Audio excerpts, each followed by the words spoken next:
This is an iHeart podcast. Guaranteed human.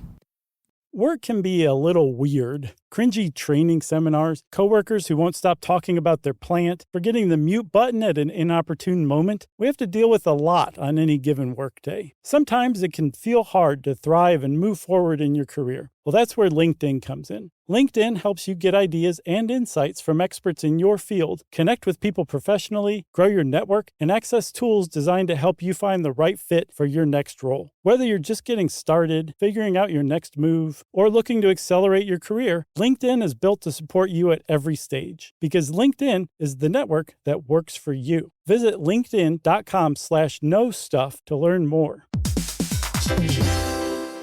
Dell PCs with Intel Inside are built for the moments that matter, for the moments you plan and the ones you don't. Built for the busy days that turn into all-night study sessions, the moment you're working from a cafe and realize every outlet's taken. Yeah, the times you're deep in your flow and the absolute last thing you need is an auto update throwing off your momentum. That's why Dell builds tech that adapts to the way you actually work. Built with a long-lasting battery so you're not scrambling for the closest outlet, and built-in intelligence that makes updates around your schedule, not in the middle of it. That's right. They don't build tech just for tech's sake. They build it for you. Find technology built for the way you work at Dell.com/Dell PCs. Built for you. Introducing the all-new Mazda CX-5, featuring more connection. Hey Google, where's the nearest Pilates class? Safety that has your back. More discovery on the scenic routes. More passion in the details. And more control in changing weather. The all-new Mazda CX-5. More to move every side of you. See it in 5 films at MazdaUSA.com/5sides. Google is a trademark of Google LLC. Sequences shortened and simulated. Hey everybody, get this. We're coming probably to a city near you this year. We've got all of our shows scheduled, and Chuck's going to tell you about them right now. That's right. We're going to be in Medford, Massachusetts, Washington, D.C., and New York City on May 29th, 30th, and 31st. Right. Then we're going to be going to Chicago, Minneapolis, and Indianapolis on the 7th, 8th, and 9th of August. Yeah. And they're going to wind it up in Durham, North Carolina on the 5th of September, and then Atlanta on the 7th. And tickets are on sale now. You can go to stuffyoushouldknow.com or go to linktree/SYSK, and we would love to see you there. Tickets are on sale now, so we'll see you soon. Welcome to Stuff You Should Know, a production of iHeartRadio.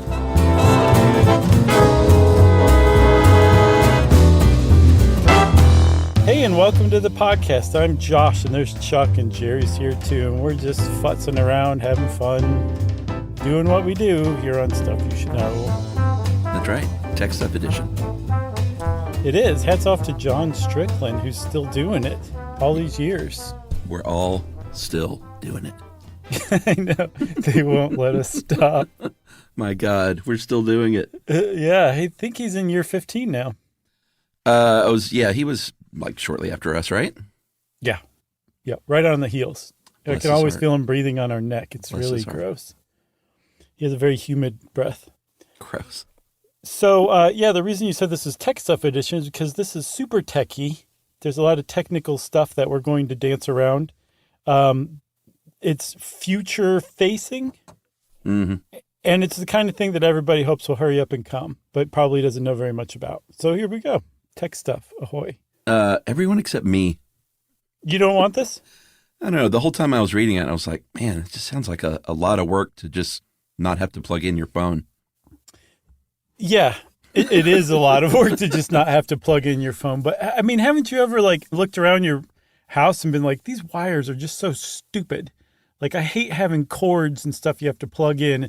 You have to, put something where the outlet is, or else you have to use a drop cord. It's a little more of a pain if you stop and think about it than it appears, because we're used to it. We've lived under the tyranny of cords for so long, it's normal to us, but it's not normal, Chuck.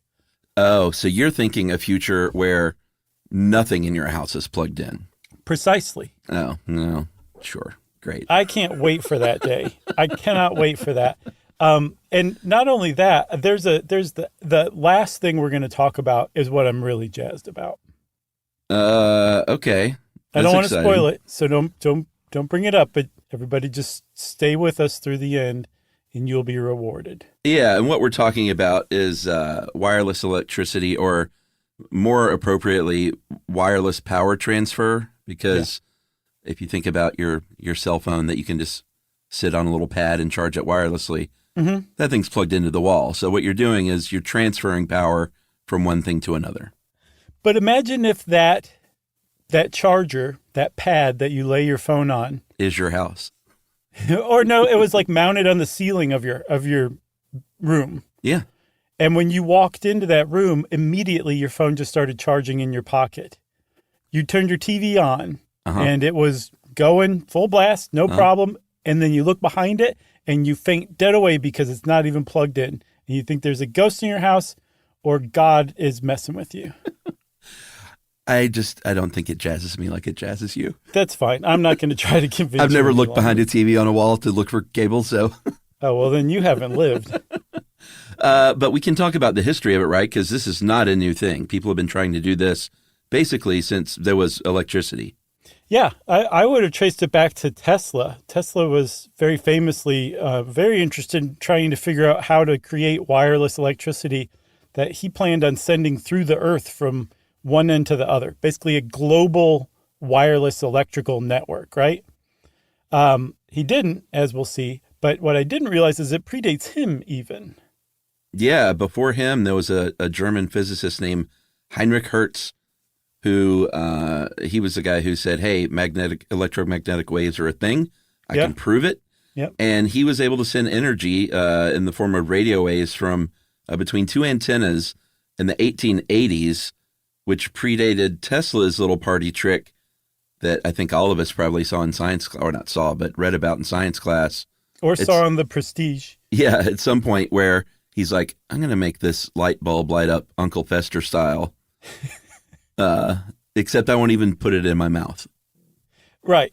And it was a different light bulb. It was the predecessor of the fluorescent light. So the gases, when they came into the presence of either a magnetic field or electrical current, it would glow, it would light up. But he did actually demonstrate this. He showed that you can... He loved it. You can wirelessly power things. And yeah, this is still the 19th century. There's a legend that a lot of times is repeated as fact by a lot of legitimate sources, but supposedly there's no actual evidence of this happening. There's a legend that he lit up a crop of light bulbs, like I think 25 miles away from his research station in Colorado. And that would be like far and away the longest transmission of wireless power in history. No one's even come close to that here in the 21st century. So they think that it probably didn't happen, but he was trying to do that, but he didn't actually do it. I have a question. Sure. You remember what's it called when you say like a gaggle of geese or whatever? We did that short stuff on it. Or whatever. You just said a crop of light bulbs. Is that the term for a lot of light bulbs? I say it is, sure. Oh, okay. I thought that was something pronoun. Was it a collective pronoun? I don't know. But did you just make that up, or is that a thing? I mean, it just came out of my mouth. Oh, okay. Do you like it? Sure.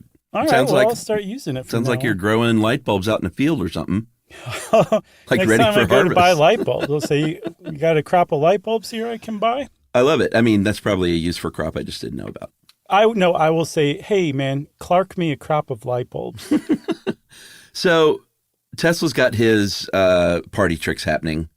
May or may not have done this to a crop of light bulbs over a greater distance. Mm-hmm. World War II rolls around, and all of a sudden we're using radar and we're learning how to generate like more improved and more directional and precise beams of microwaves and things like that. Mm-hmm. And in 1964, and you can watch this video on YouTube, it's kind of fun to watch, a William Brown of Raytheon kept up a little sort of, it's a helicopter. It looks like it's made out of a Rector set maybe.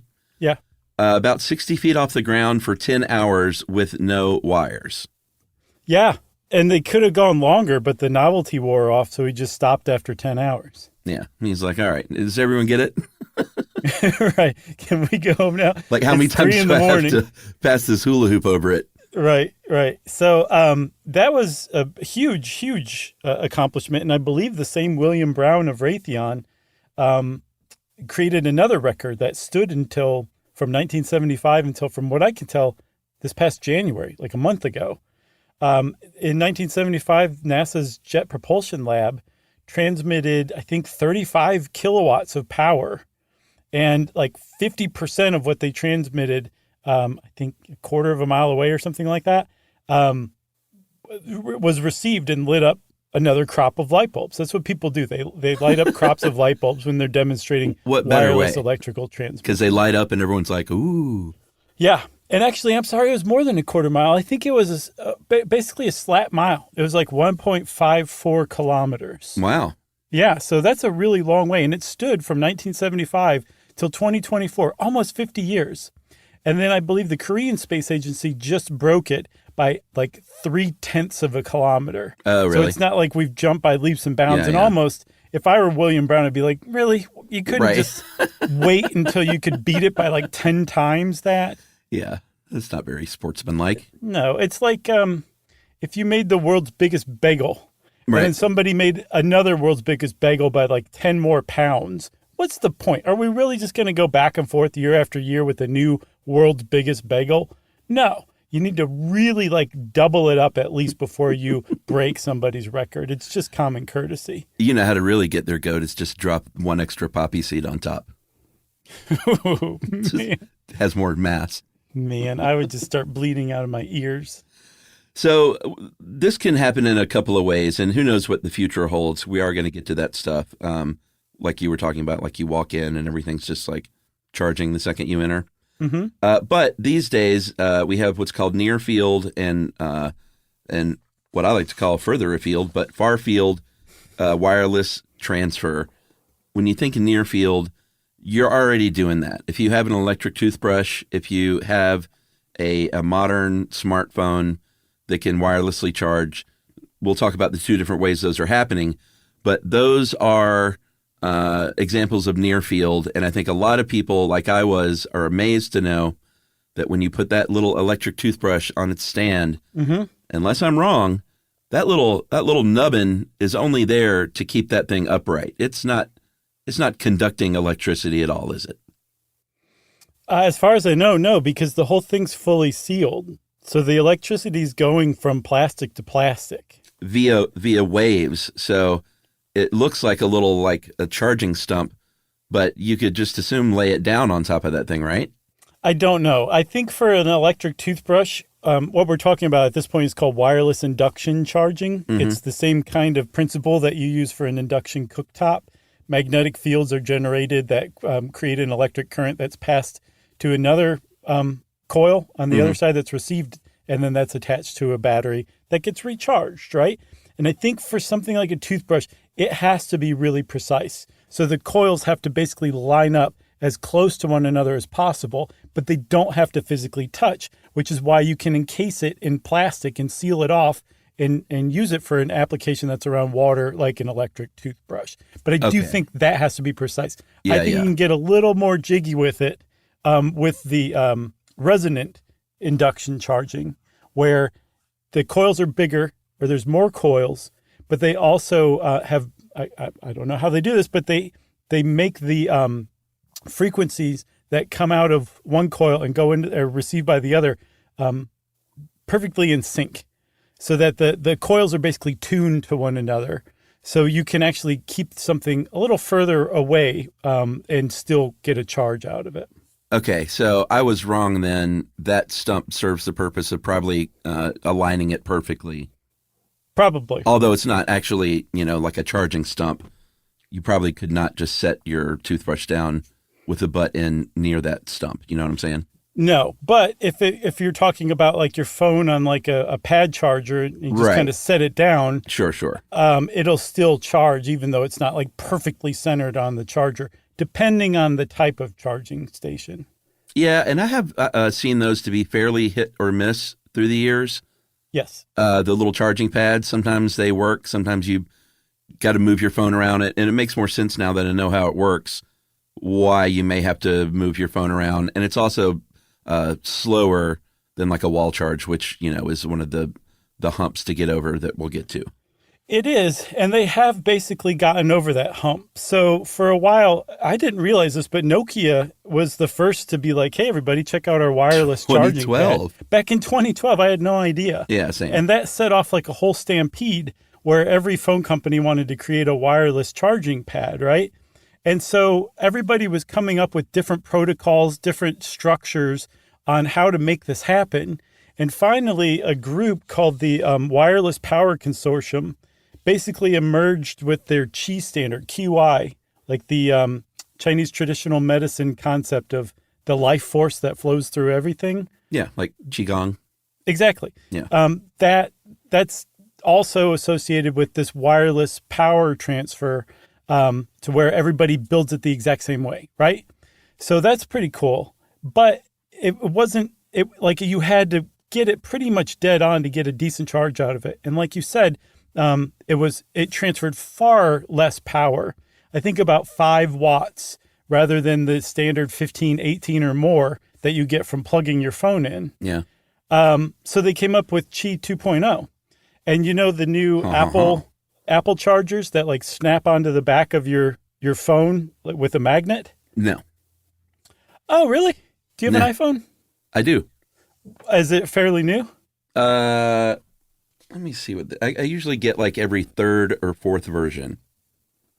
Okay, you may or may not have this. I don't know. I couldn't even tell you what. If you told me the which one it was, I'd be like, oh well, actually I don't know. So I don't know why I even asked you that. But the newer iPhones, I got the 13. Yeah, that should have it. I think that's what I have too. Yeah, it is, and it works. So there's a type of charger you can get called a MagSafe charger. Yeah, I got that. Okay, so then you have what I'm talking about. It snaps into place, so like magnet, it holds the phone in place, right? Yeah, I got one of those in my car. Okay, so what that's doing is it's holding the coil to the coil, so that in addition to them being powerful and tuned to the same frequency, they're also precisely interlocked, so the transfer of power is way more efficient. And now they're reaching like power transfer at like 15, 18, 20 watts. Just like you would have with a traditional like plug-in cord. Yeah, and you know what? I'm not much of a what do you call it, buzz marketer. But I have to say, the car charger from Spiegel is what I use. Like the catalog? I don't know. It's SPIEGEL. Mm-hmm. Yeah. I don't. Is that spelled the same? Yeah, I believe so. Spelled the same, I mean. Mm-hmm. Their charger, it's $50, and it works flawlessly, and it looks good, and it just... It has a pompadour? Well, it sticks on, but the little stick-on base is smaller than other ones I've seen. Mm-hmm. So if sometimes your car, you can't get it in like a great place or whatever, but anyway, I think it works great, and so I do actually use this technology. Very nice. Okay. MagSafe. So you have that. But the thing is we've actually kind of gone backwards in that sense, where you're getting more power transfer, again, wirelessly, like you're not plugging your phone into anything. Mm-hmm. It's laying on something that is connected to a power source, but your phone's not plugged in. So it is wireless power transfer. But rather than making it easier to just toss your phone onto a pad or a table or something like that and it immediately starts charging, it has to be more precise, hence the magnets. Sure. We want to be going in the opposite direction to where your phone doesn't even really have to be anywhere near that charging pad to get a charge. And that's where people are moving toward. But the cool thing about the Qi 2.0 is that this protocol it's spreading out so that if you had, say, like an Android phone and iPhone, you would be able to use the same charger for both, which is brand new. That's a new thing. And that's a really great way for the industry to be going because it cuts down on packaging, cuts down on manufacturing, it cuts down on all sorts of stuff, cost. So it's a good direction to be going in. Yeah, and divided houses can come together once again. Exactly. This kind of charging, there is a future application that might be kind of cool if you drive an electric car to where you pull in your garage and you just pull over a charging mat, much like your telephone, basically, to where you wouldn't have to plug it in or whatever. again, for me, it's like it's no trouble to plug something in, so it's not that big of a deal. Mm-hmm. But I imagine these little conveniences are a big deal to a lot of people. For sure. I think the one that I'm really excited about is like the That Plus application, which is putting those kind of coils that transmit electricity wirelessly to a receiver coil in your car in asphalt. So when you're driving on the highway, your car is actually charging. That would do it. That would do it for gas engine cars. People, you would have to just be a total jerk to have like a internal combustion engine after that point, because that's the big problem with it. Like, do you remember that stupid electric car that I rented in Seattle and drove to Portland? And I had to sit for 45 minutes in this little town doing nothing but waiting for this stupid rental car to charge? That is no way to live. But if I had just been able to drive down, what is that, 5? The 5? Isn't that what they call it? Nah, I think that's a California thing. Okay, well, if I had just been able to drive down I-5 and my car's charging the whole time, perfect. There's no reason for any fossil fuel car any longer. Now, is the idea there that every road in America is redone with charging capabilities underneath it? What I would guess is you would probably just need to do one lane, and then maybe only on expressways or something. Right. So one lane on an expressway, and you, like, if your car has over some amount of charge, like the cultural folkway would be, you don't go on that lane. You leave it open for people who really need to charge their car. That'll go over well. Exactly. In the United States, that'll become the look at that jerk lane. Exactly. Yeah, it'll be like the new driving slow in the fast lane thing. I look forward to that day. I'm going to be old and feeble, and you can send me updates on how things are going from the road. But that's all. But you just need one lane like that on a stretch of highway, and I think that would do it, at least at first. All right. I say we get this done like tomorrow. All right, but in the meantime, we should take a break. Okay. Because we're going to have to buy some tools. Okay.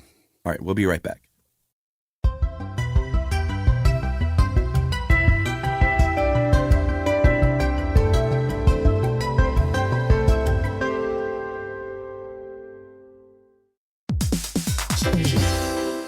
Hey everybody, we're here to talk to you about Wayfair, who believes that spaces should be functional, they should be comfortable, they should be well designed, and they can be well designed by you with their help. Your updated space should feel more comfortable, inviting, and practical for everyday use. And we're talking about outdoor seating. We're talking about grills. We're talking about major appliances. If you need storage solutions, Wayfair can help you out. Patio lighting, rugs, decor. It is your one-stop shop for home. Yeah. I mean, it's getting nice out, so it's time to think about living outdoors for the next few months. And Wayfair knows that outdoor furniture, it's heavy, it's intimidating to assemble. So Wayfair has stepped in and said, we're going to handle the hard part so you don't have to. That's right. You can shop Wayfair Verified, your shortcut to the good stuff. And that means their team of product specialists are going to vet everything by hand using a 10-point inspection, testing things like, quality materials, functionality, and features, and even how long it takes to build that piece of furniture. And the overall experience save time, reduce hassle, and improved convenience. Patio season is here, and these deals won't last. So head to wayfair.com right now to get your outdoor space ready for way less. That's WAYFAIR.com.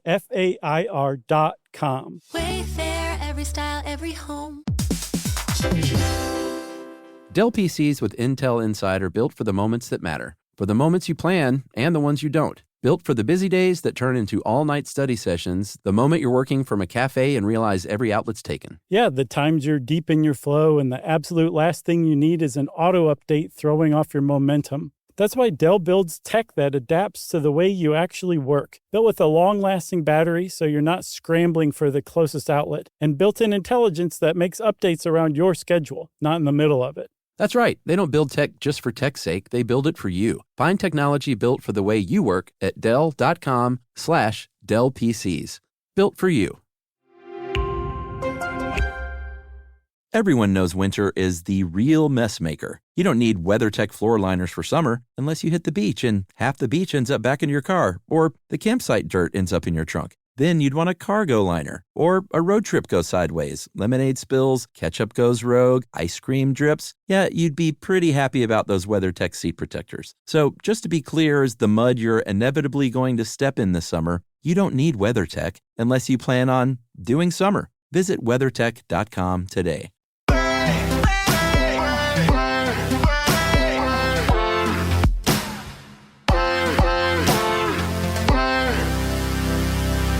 All right, so we're back.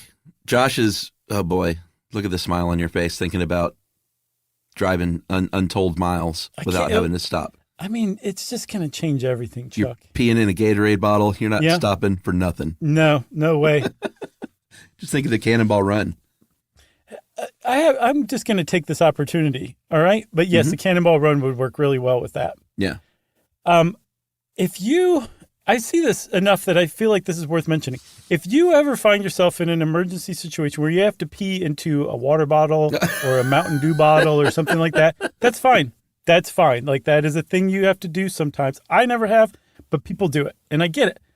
But you don't leave that on the side of the road for somebody else to pick up. That is yours to hang on to until you're able to dispose of it in the trash where it belongs. Yeah. Put the cap on. Get it out of your way. Make sure it doesn't spill or anything like that. But you do not set that outside of your car until it goes into the trash. That is, it's tied for first with throwing your dental floss stick down on the ground for someone else to pick up. Yeah. The only time I will do that is camping. If it's rainy or really, really cold and I'm in my tent, I will have the forethought to bring an appropriate bottle. Smart. So I can just get out of my sleeping bag and pee in the bottle. A big wide mouth bottle, am I right? and then I just leave it there in the woods. No. No, of course not. Oh, okay, good. Okay.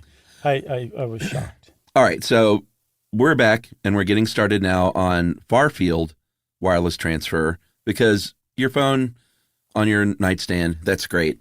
Driving over a mat in your garage would be amazing. But you really are cooking with gas, as they say, ironically, not with gas.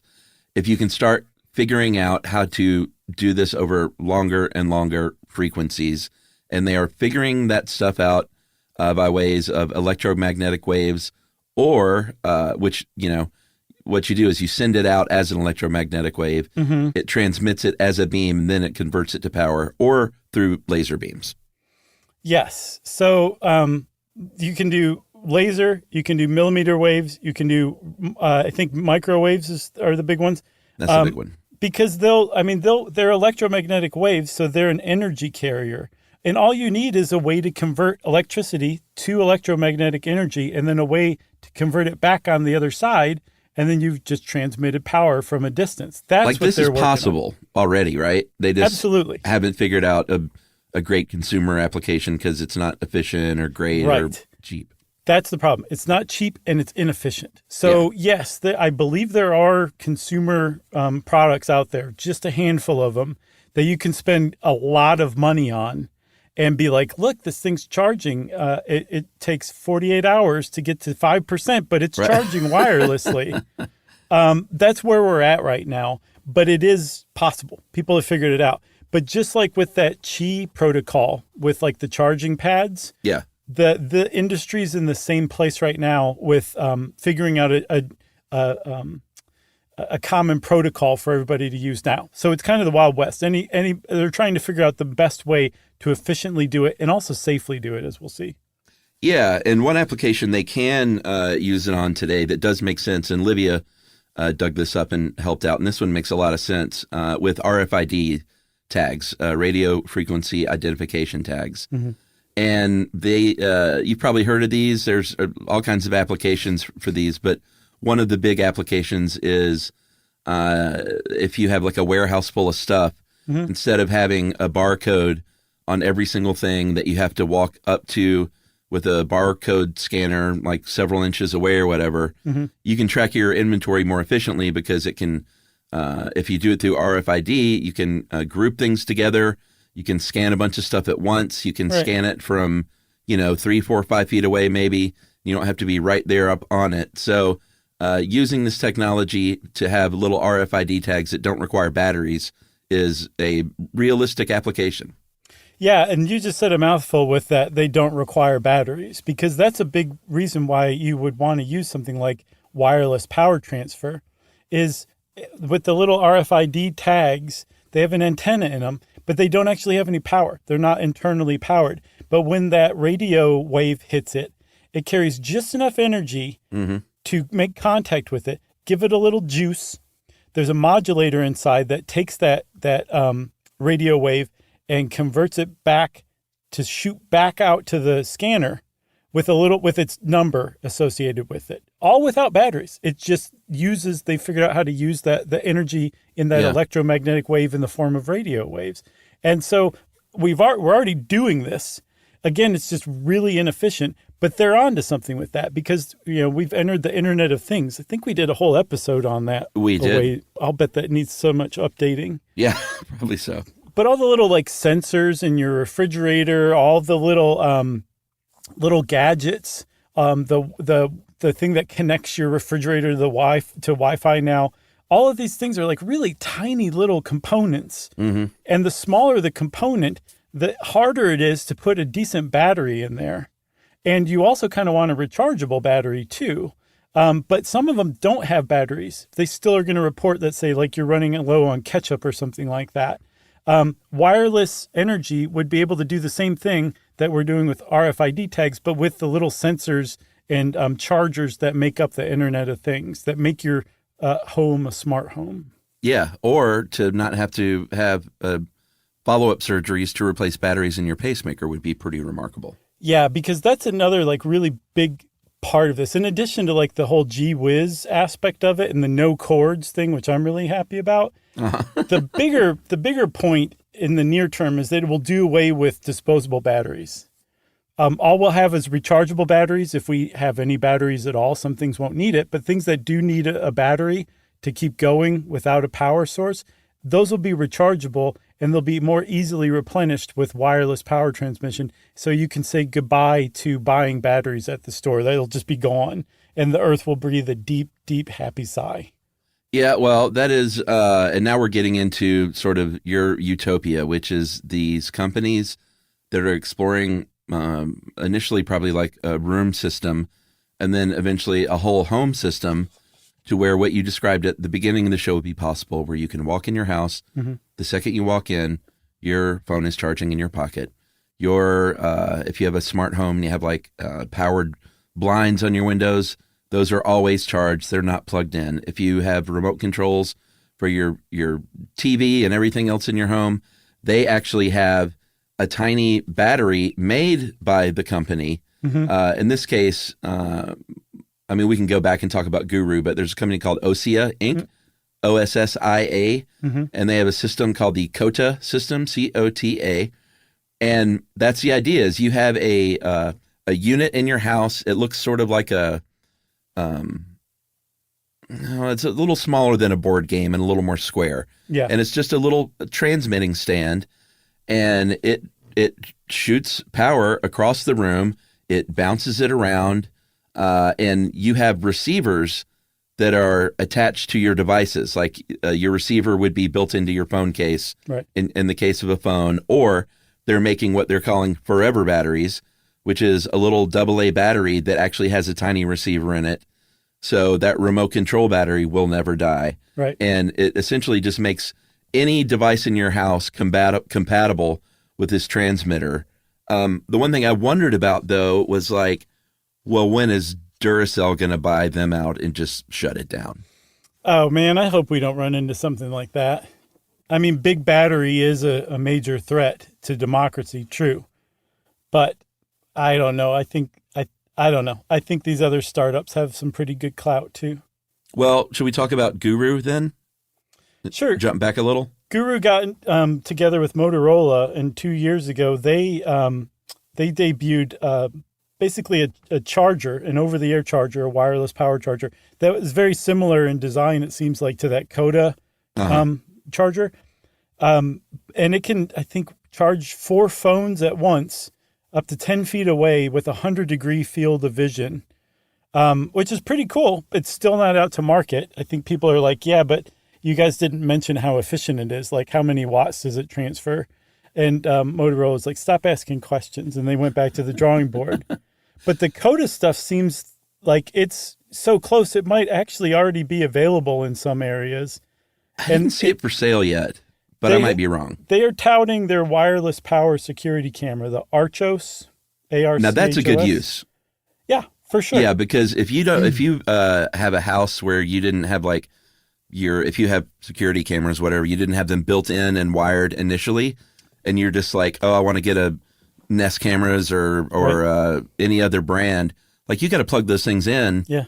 And if they're outdoor cameras, you're either running wire to an outdoor plug that someone could just unplug, right? Or you're drilling holes in your wall. So I think this is a really realistic, worthy application. It's part of like my week to go around and connect the charger, the outdoor charger, to the outdoor cameras, and just top them off because they're not hardwired. So yeah, I agree with you. I think it's a great application. Now imagine that for your TV.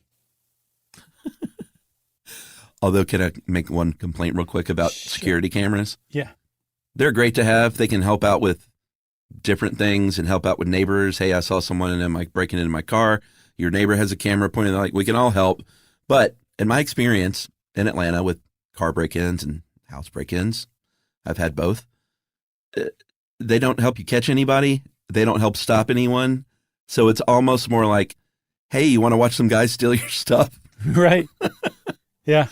Police can't really do much with them, and it certainly doesn't keep anyone from doing anything. So I don't know. It's good for more than just like break-in security. I think there are a lot of, if you have dogs and you're like want to see what your dog's doing, is it eating the wrong thing or throwing up, or it's beneficial for a lot of different reasons. But catching a bad guy, in my experience, security cameras don't really help with that. No. You're likelier to have some weird footage from your camera end up on the national news or America's Funniest Home Videos. Exactly. Catch a UFO or something. Yeah. Yeah. Yeah. You are likelier to catch a UFO than somebody stealing packages off of your porch with your security camera. Sort of the real deal here is like one day when they can come up with a system where it's built into Amtrak and subways and airports. So all of these sort of heavily used public spaces are just charging everyone's everything. Yes. And the problems are the same with the wireless, like phone charging. Just across the board, anytime we're talking about wireless power transfer, the inefficiency is what's the big stumbling block right now. The bugaboo? Yeah. The further you get away from the charger, the less power the receiver is getting.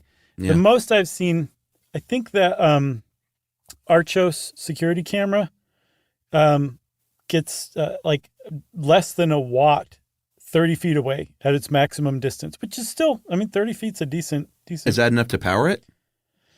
I think as long as it had, you probably would have to charge it first, plug in when you first get it. And then if it had continuous contact and was constantly receiving it, I don't know. I would hope that they would design it so that it uses less energy than it can get at its maximum distance. I don't know. But that could be a challenge right now. That's the kind of inefficiency problems that it's running into. I think typically when you try to transmit electricity through an electromagnetic beam, you get about 20% on the other end of what you sent out. And that's even a step backwards from what the Jet Propulsion Lab did. They got 49% across a mile. So I guess they just didn't tell anybody how to do what they did because we're still catching up to what they did in 1975. But so even if you're like, okay, we're getting 20% of the electricity that we are generating, converting to an electromagnetic wave, transmitting to another receiver, and then converting back to electricity, we're losing 80% of that. That is ridiculously inefficient. And people in the industry, which is basically just nothing but startups and venture capitalists right now, are saying, whoa.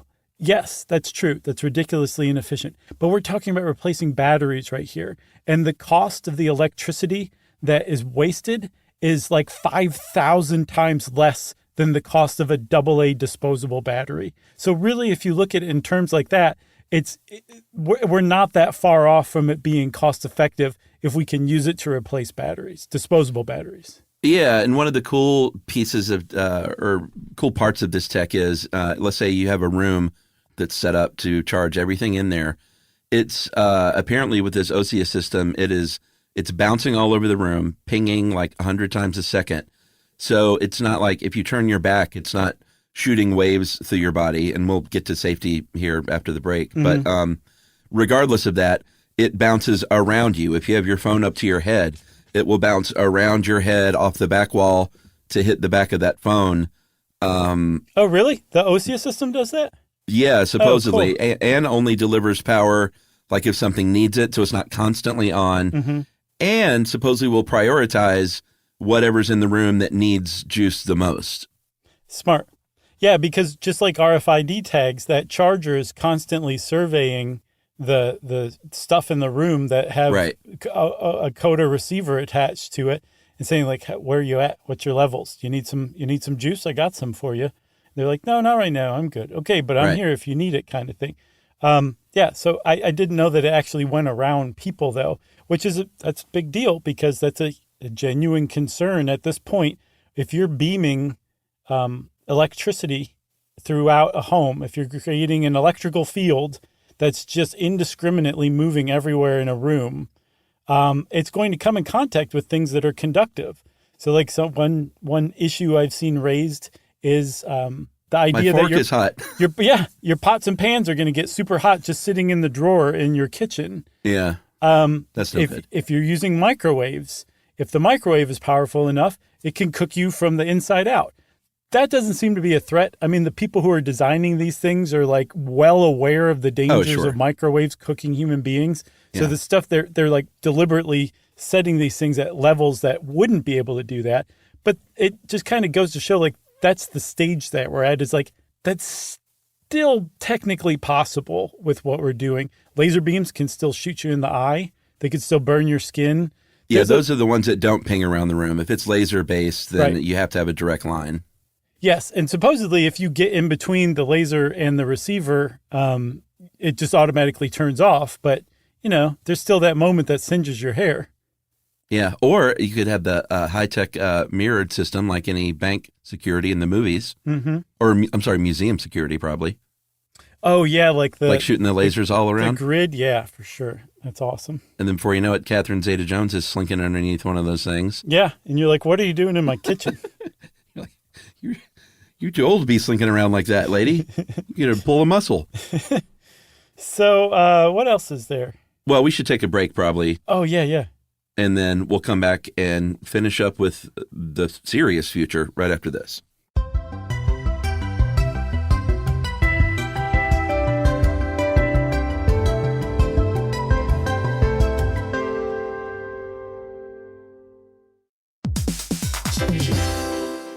Dell PCs with Intel Inside are built for the moments that matter, for the moments you plan and the ones you don't. Built for the busy days that turn into all-night study sessions, the moment you're working from a cafe and realize every outlet's taken. Yeah, the times you're deep in your flow and the absolute last thing you need is an auto update throwing off your momentum. That's why Dell builds tech that adapts to the way you actually work. Built with a long-lasting battery so you're not scrambling for the closest outlet, and built-in intelligence that makes updates around your schedule, not in the middle of it. That's right. They don't build tech just for tech's sake. They build it for you. Find technology built for the way you work at Dell.com/Dell PCs.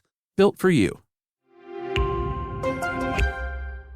Everyone knows winter is the real mess maker. You don't need WeatherTech floor liners for summer unless you hit the beach and half the beach ends up back in your car, or the campsite dirt ends up in your trunk. Then you'd want a cargo liner, or a road trip goes sideways, lemonade spills, ketchup goes rogue, ice cream drips. Yeah, you'd be pretty happy about those WeatherTech seat protectors. So just to be clear, as the mud you're inevitably going to step in this summer, you don't need WeatherTech unless you plan on doing summer. Visit WeatherTech.com today. Spectrum Business keeps businesses of all sizes connected seamlessly with fast, reliable internet, advanced Wi-Fi, phone, TV, and mobile services. That's right. And Spectrum Business offers 100% U.S.-based customer support 24/7 to help you stay up and running. And they offer tailored connectivity solutions with packages built for your business budget. Yeah, so it's no wonder millions of business owners rely on Spectrum Business to keep them connected.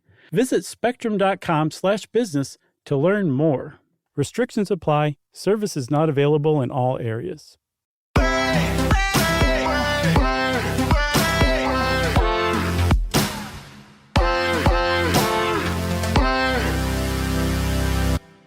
All right, Chuck, so we're talking about future applications that, like, this is the real whiz-bang stuff that I'm just really jazzed about, because we're approaching that dream that Tesla had of fulfilling that dream of basically creating a world where everything's just getting wireless power all the time.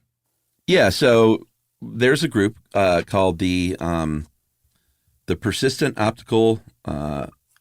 This is a plan. The persistent and the God, we love our acronyms. This is one of the best. This is a good one. The Persistent Optical Wireless Energy Relay. What does that spell? Power. What have you got? Power. It's a great one. I love it when it perfectly aligns like that. And that was proposed by the U.S. Defense Advanced Research Projects Agency, which we all know as DARPA.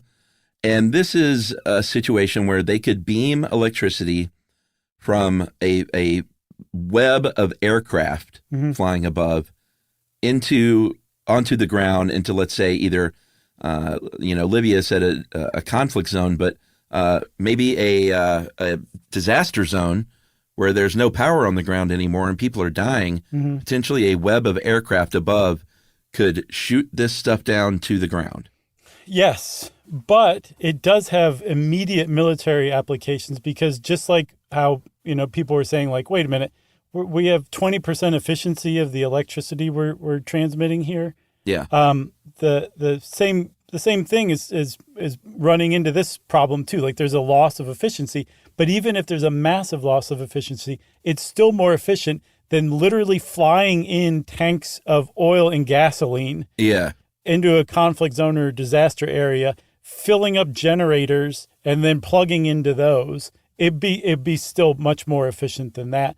And because it'd be more efficient, because it would just give such a ridiculous advantage on the battlefield, this is probably coming down the pike. Yeah. But like you said, they have a leg up because it's so inefficient. The alternative that we've been using is that it doesn't have to be as efficient as like a home version that we're talking about for people to get on board. Because that's one of the problems is people aren't going to start buying this stuff up. Even that cool system we were talking about for like one room, you have to have a lot of money and be a super into early tech adoption to just kind of show it off to friends at this point. To make it mass marketed, they have to make it so everybody sees the benefit and can afford it. And that's not the case with these potential military applications. No, but it's sad but true that the military research and development has trickled down to a lot of really important consumer items over the years too, and this could be the same exact thing.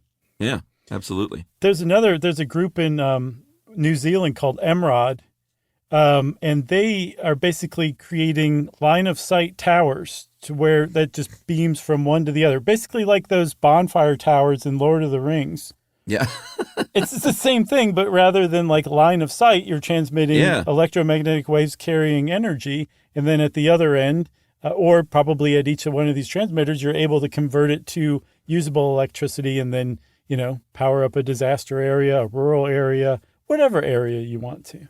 I don't remember that from Lord of the Rings. Was it just a signal over long distance? Yeah, like that. Like a visually signal? Yeah, from like mountaintop to mountaintop. They had like a bonfire, and then somebody else noticed it and they lit their bonfire, and it was like a transmission of information. That's what we're talking about. In much the same way that Wi-Fi transmits information, we're talking about the same exact thing using the same essentially kind of electromagnetic spectrum, but instead to transmit energy rather than information. Yeah, absolutely. Like people don't freak out over Wi-Fi being beamed through their house, and it's essentially the same thing. Some people do, like Chuck McGill from Better Call Saul would. No. I haven't seen that, but I know there are people. Yeah. So there's a really exciting application with that New Zealand structure where it's The like Emerald tower one? to tower. Yeah, the Emerald one is you could transfer wind energy from remote places to an urban area that really needs that electricity. Solar, all those renewables. So it's like the fatal flaw is like they're too far away from the grid. Nope, not any longer. You can transmit it wirelessly through New Zealand at least. Well, talking about being too far away, think about being in outer space and having a web of satellites outfitted with these huge solar panels far above the Earth that could transmit energy down as microwaves.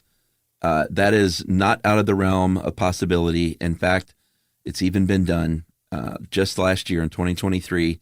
Caltech Space Power Project. They sent a detectable amount of energy from a satellite to Earth. Wow. I don't think they were charging a car or anything like that, but they showed that it's possible. Yeah, and get this, Chuck. I mean, aside from the infrastructure costs involved, that's free energy.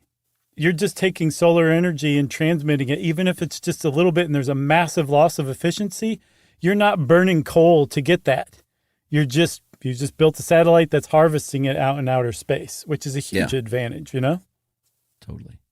That's like the first step toward a Dyson sphere, really, if you think about it. I love it. That's the one I was jazzed the most about. The satellite one? Yes, harvesting solar energy in space and transmitting it as usable power down on Earth. That is jazz-worthy for sure. Totally. You got anything else? I got nothing else. All right. Well, Chuck has nothing else. Neither do I. We'll just have to sit and wait and see what the future holds. And while we do that, let's say it's time for listener mail. This is an email again from our old buddy Mark Kuntz. Mark and Gail Kuntz in the Ohio area, longtime supporters and pals.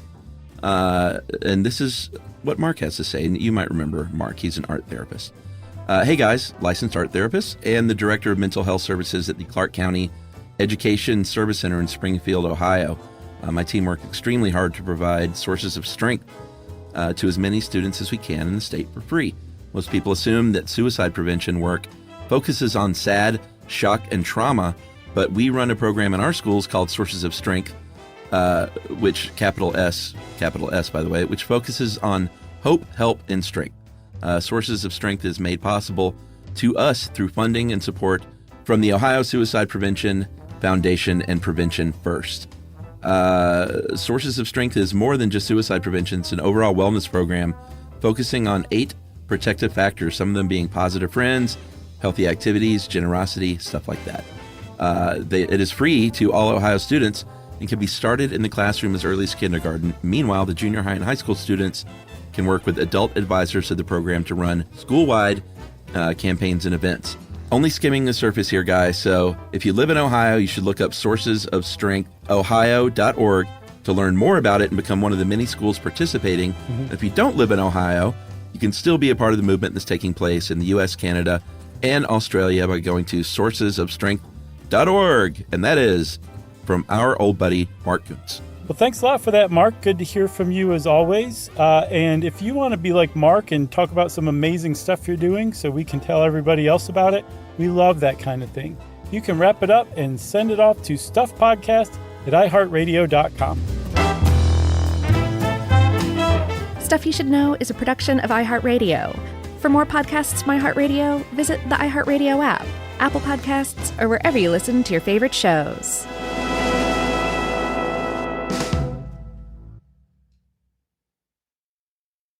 Introducing the all-new Mazda CX-5, featuring more connection, Hey Google, where's the nearest Pilates class? safety that has your back, more discovery on the scenic routes, more passion in the details, and more control in changing weather. The all-new Mazda CX-5, more to move every side of you. See it in 5 films at mazdausa.com/5sides. Google is a trademark of Google LLC. Sequences shortened and simulated. Everyone knows winter is the real mess maker. You don't need WeatherTech floor liners for summer unless you hit the beach and half the beach ends up back in your car, or the campsite dirt ends up in your trunk. Then you'd want a cargo liner or a road trip go sideways, lemonade spills, ketchup goes rogue, ice cream drips. Yeah, you'd be pretty happy about those WeatherTech seat protectors. So just to be clear, as the mud you're inevitably going to step in this summer, you don't need WeatherTech unless you plan on doing summer. Visit WeatherTech.com today. When it comes to small business, people want to talk to people, not bots, not voicemail. Your customers or clients want a real human connection. And that's exactly what they get with Ruby. Ruby is the virtual receptionist company that takes care of your callers when you're unavailable, in the middle of something, or just don't want to pick up. They can answer, screen, and transfer calls, as well as take messages, collect payments, book appointments, and more. All while saving you time and making the people you serve feel special. It's available 24/7, 365 days a year, and is 100% based in the U.S. See how it works at ruby.com, or better yet, give them a call at 844-900-RUBY. This is an iHeart podcast. Guaranteed human.